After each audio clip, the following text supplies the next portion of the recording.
India versus south Africa మధ్య జరిగిన 4వ టీ20లో సౌత్ ఆఫ్రికాపై టీమిండియా ఘన విజయం సాధించి సిరీస్ను కైవసం చేసుకున్న టీమిండియా.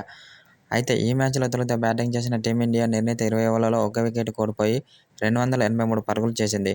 అనంతరం లక్ష్య ఛేదనలో బ్యాటింగ్ చేసిన సౌత్ ఆఫ్రికా 18.2 ఓవర్లలో 148 పరుగులకే కుప్పకూలిపోయింది. దీంతో 135 పరుగుల తేడాతో ఓటమి చెందింది సౌత్ ఆఫ్రికా. అయితే అనంతరం టీమిండియా ఆటగాళ్లపై కీలక వ్యాఖ్యలు చేసిన సౌత్ ఆఫ్రికా స్టార్ బ్యాట్స్మెన్ అయిన క్లాసెన్ అయితే మాకు చుక్కలు చూపించారని మ్యాచ్ అనంతరం పేర్కొన్నాడు.